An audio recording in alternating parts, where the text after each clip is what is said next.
My name is Private First Class Runyon. My mother gave me a first name. She calls me Katherine, but when I don this uniform, I simply go by Private. I'm a military police soldier in the U.S. Army. According to the New York Times, less than 1% of the American people sign their names to the armed forces. That's about 3 million Americans worldwide. Now that may sound like a lot of people when I put it that way, but compare that 3 million troops to the U.S. population of almost 300 million people. Nevertheless, we are the largest fighting force in the world, and we're back-to-back World War champs. The Department of Defense tells us that we have 5 branches of the U.S. military: the Coast Guard, the Air Force, the Navy, the Marines, and the largest and the oldest of the 5, the U.S. Army.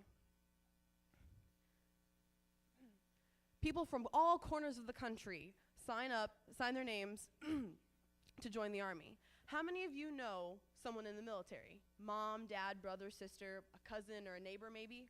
Almost everyone knows at least one person. And you can all raise your hand now because you know me. That means all of you know at least one person that has signed their name, raised their right hand, and sworn in, and metaphorically speaking, signed a check to the American people for an amount up to and including their life. People, when they leave for basic training, they go to places like Fort Leonard Wood, Missouri, Fort Benning, Georgia, or Fort Jackson, South Carolina. When they arrive, they go to what's called reception. In reception,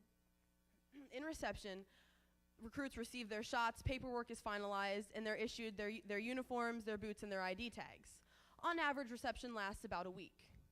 Finally, the day comes when they're told to pack up all of their belongings, go stand in formation, and wait for further instruction. They're waiting to be picked up by their training company. When the drill sergeants arrive, they're sorted into the platoons that they will be a part of for the duration of training.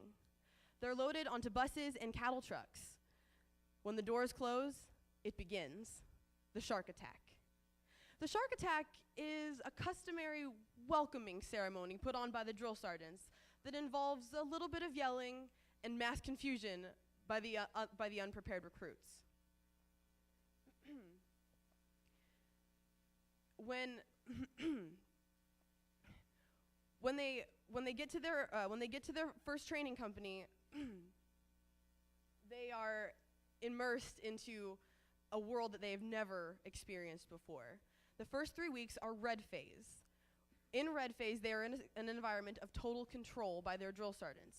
They're taught how to march and learn the basics of soldiering. They are told to memorize the seven Army values: leadership, duty, respect, selfless service, honor, integrity, and personal courage. They must adhere to them and learn to live their lives by them. There's a drill sergeant looking over their shoulder all the time, making sure they're doing the right thing. The recruits are subject to group corrective action, which means if one person does something wrong, everyone gets to do push-ups for it, like having a shoe out of place. They get to learn things like first aid and land navigation. They also get to rappel from Warrior Tower, which is 50 feet tall, and they get to go through the gas chamber. According to ArmyStudyGuide.com, the gas chamber, inside the gas chamber, a concentrated tear gas is burned. It affects the exposed mucous membranes, which means your eyes, your nose, your mouth.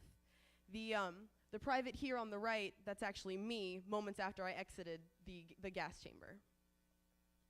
After 3 weeks of total control, they are given a little bit more responsibility. They have what's called a phasing ceremony, and so begins white phase.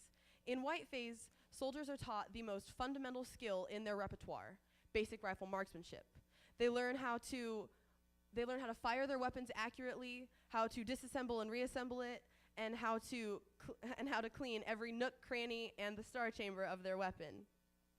They also get to do things like throw live grenades, and we work with much larger weapon systems like machine guns. We also delve into a little bit of combatives training. The last 3 weeks of training is blue phase. Everything that they've learned, they get to put to use. We go into the field to what's called a field training exercise, or an FTX. In company, platoon, squad, and team-sized elements, they actually perform missions, much like they would do on a deployment. And finally, the day comes when they can graduate. For the soldiers that will be moving on to some other military base for their advanced individual training, the next portion of training, they have a graduation ceremony. They put on their dress blues and they finally get to see their families after 10 long weeks.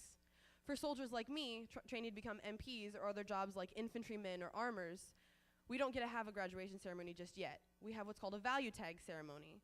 The next day we wake up in the same place, still with drill sergeants, and we continue our training. For MPs, it's 10 more weeks. But finally, we get to graduate after those 10 weeks, after we've successfully completed our AIT.